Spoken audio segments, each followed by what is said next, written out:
Assalamualaikum warahmatullahi wabarakatuh. Perkenalkan, nama saya Anggita Mendicayani dengan NIM 2348201009. Saya berasal dari program studi S1 Farmasi dari kelas 2A.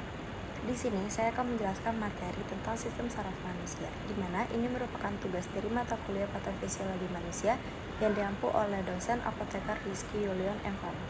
Di sini saya akan menjelaskan apa itu pengertian sistem saraf. Sistem saraf adalah kumpulan jaringan yang berfungsi untuk mengkoordinasikan seluruh aktivitas tubuh. Di antaranya adalah berjalan, berbicara, menelan, berpikir, dan merespon keadaan darurat. Sistem saraf manusia bekerja dengan menerima informasi atau rangsangan dari tubuh serta lingkungan luar.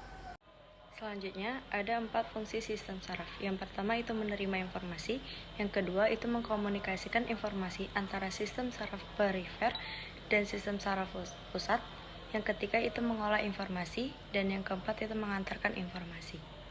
Selanjutnya, kita masuk ke macam-macam sistem saraf manusia. Yang pertama itu ada sistem saraf pusat. Sistem saraf pusat merupakan suatu sistem yang berfungsi untuk menerima dan menerjemahkan informasi atau rangsangan dari sel-sel saraf tepi yang tersebar di seluruh bagian tubuh. Yang kedua itu ada sistem saraf tepi. Sistem saraf tepi adalah bagian dari sistem saraf manusia yang terdiri dari saraf-saraf yang bercabang keluar dari sistem saraf pusat. Sistem saraf tepi berfungsi untuk mengirimkan informasi dari otak dan sumsum tulang belakang ke seluruh organ tubuh. Sistem saraf pusat itu terbagi menjadi 3. Yang pertama itu ada otak. Otak yaitu organ tubuh yang berfungsi sebagai pusat kontrol tubuh. Organ vital ini bekerja dengan mengendalikan pikiran, sensasi, gerakan, kesadaran, serta daya ingat atau memori manusia. Selanjutnya yang kedua itu ada sumsum tulang belakang. Sumsum tulang belakang yaitu bagian tubuh yang terdiri dari sekumpulan serabut saraf dan berfungsi untuk menghubungkan otak dengan bagian tubuh lain melalui batang otak. Kemudian, yang ketiga itu ada neuron. Neuron yaitu bagian unit kerja dari sistem saraf pusat manusia yang saling berkomunikasi dalam menghantarkan impuls saraf dan menghasilkan respon.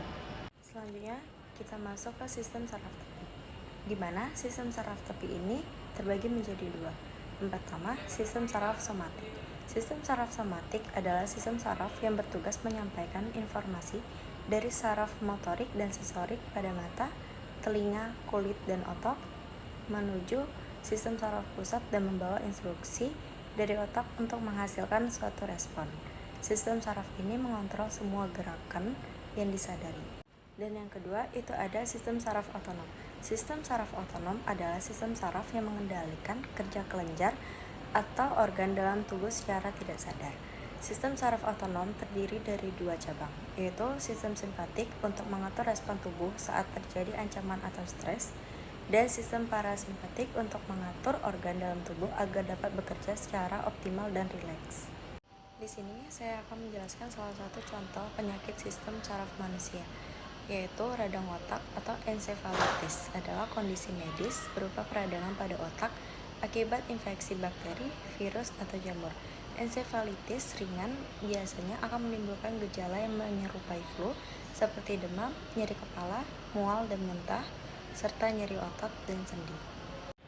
Pencegahan utama radang otak adalah dengan vaksinisasi terhadap virus penyebab encephalitis. Salah satunya adalah vaksin MMR. Vaksin MMR memberikan perlindungan terhadap campak, gondongan, dan rubella yang bisa menyebabkan radang otak. Ada beberapa cara sederhana untuk menghindari penyakit radang otak.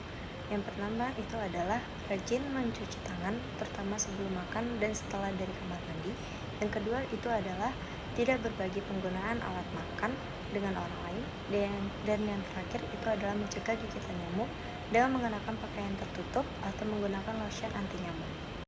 Baiklah, sekian penjelasan dari saya tentang sistem saraf manusia. Semoga apa yang saya sampaikan dapat bermanfaat bagi teman-teman semua. Dan juga saya mohon maaf apabila ada banyak kesalahan dalam menyampaikan materi ini. Saya akhiri. Wassalamualaikum warahmatullahi wabarakatuh.